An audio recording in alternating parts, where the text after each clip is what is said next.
L'armée française, acteur central du dispositif de défense européenne, intensifie ses opérations stratégiques pour le compte de l'OTAN sur tout le flanc oriental du continent, du déploiement de chasseurs Rafale en Pologne à l'engagement de patrouilleurs en mer Noire, la France étend sa présence et son savoir-faire dans une logique de dissuasion intelligente. Et l'intrusion de drones russes dans l'espace aérien polonais en septembre 2025 a servi d'accélérateur. Dès le lendemain, 3 Rafales français, accompagnés de 68 militaires, rejoignent la base de Minsk-Mazowiecki afin d'assurer la protection optimale de l'espace aérien sous le cadre de l'opération Eastern SMG. Au total, 12 missions et 24 sorties aériennes sont menées en 2 semaines, illustrant la réactivité et l'intégration effective des forces françaises dans la chaîne OTAN.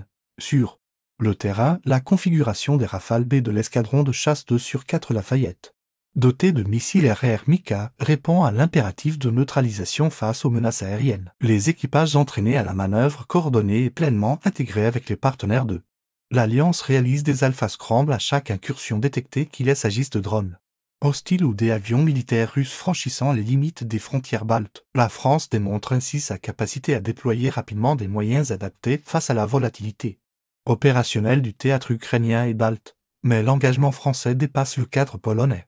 Depuis la frontière balte jusqu'au Groenland, l'armée multiplie les axes d'intervention. La Lituanie accueille la 30e escadre de chasse basée à Mont-de-Marsan avec une centaine de militaires et 4 Rafales, assurant une police du ciel permanente et permettant l'interception d'avions militaires non identifiés. En Roumanie, un avion de patrouille maritime Atlantique 2, déployé à Constana depuis le 7 septembre, réalise des vols de surveillance en mer Noire, contribuant à la sécurisation des eaux territoriales roumaines et bulgares. Ce maillage aérien s'accompagne de missions de surveillance électronique et d'exercices interalliés pointus. La France, moteur de l'interopérabilité OTAN, ne se contente pas d'un rôle de gendarme du ciel, elle assure en parallèle des formations militaires spécialisées à destination de l'armée ukrainienne, notamment dans le cadre de la mission EMAM de l'Union européenne. Les instructeurs français interviennent tant sur l'entrée au combat rapproché, à la reconnaissance ou au déminage, que sur l'optimisation tactique des groupes d'infanterie, apportant gain de compétences et résilience aux forces partenaires.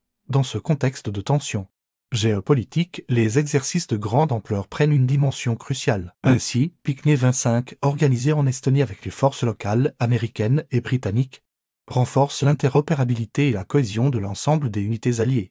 Sur le plan maritime, Neptune Strike mobilise plus d'un 0,000 personnel issus de 13 nations autour de séquences de lutte anti-aérienne, anti-surface et d'exercices de tir de missiles de croisière. La frégate multimission française FREM, associée aux bâtiments américains et alliés, incarne la robustesse de la posture navale collective.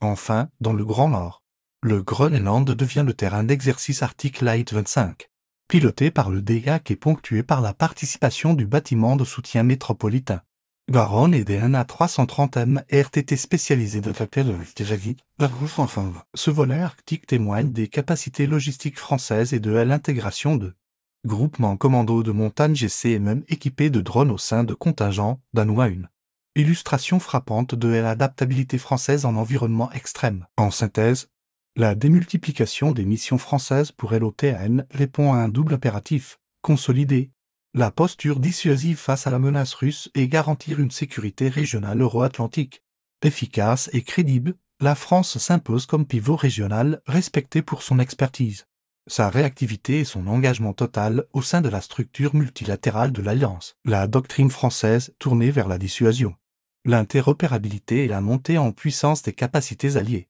fait aujourd'hui figure de référence incontournable dans l'architecture de sécurité du XXe siècle.